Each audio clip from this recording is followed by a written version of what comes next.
Hello. Despite losses seen earlier in the week, oil, electricity and gas prices have all risen compared to last Friday. So let's see what's been happening in some more detail.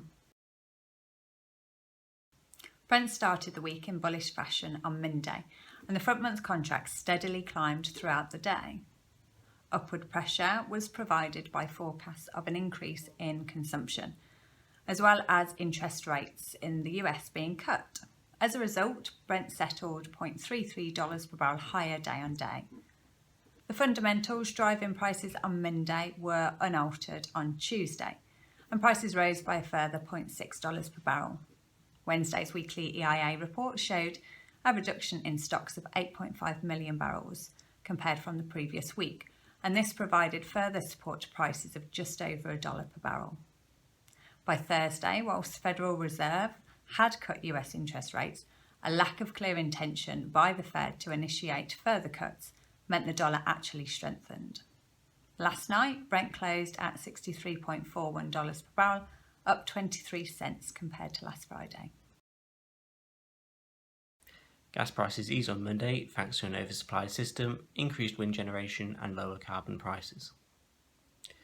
All contracts reversed Monday's movements on Tuesday and made notable gains, which were largely driven by a drop in the value of sterling relative to the euro. Reduced LNG shipments also provided support. Prompt prices found support on Wednesday from planned outages, which will reduce the supply, and this was despite the system starting the day in oversupply.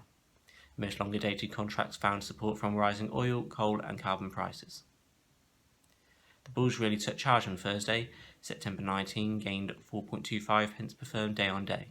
Most contracts found support from the wider fuels complex, as well as a forecast of tightening supply, especially given that there was no LNG tankers due to berth in the UK for at least the next 7 days.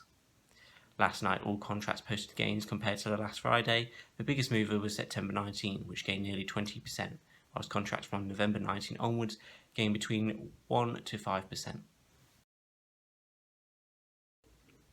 Rising wind generation pressured the prompt lower on Monday, whilst curve contracts were supported by gains seen in coal. Curve contracts were mixed on Tuesday. Near-term contracts closed lower, in line with lower carbon, whilst longer-dated contracts found their support from a weaker sterling. Prices then rose on Wednesday and continue to do so throughout the whole of Thursday session. Forecasts of lower wind generation supported the prompt, whilst gas prices provided the upward direction to power. Last night, all power contracts closed higher than last Friday. Curve contracts settled around £1 per megawatt hour higher. You can download the full version of this report from our website. Thank you for watching, and we'll see you next week.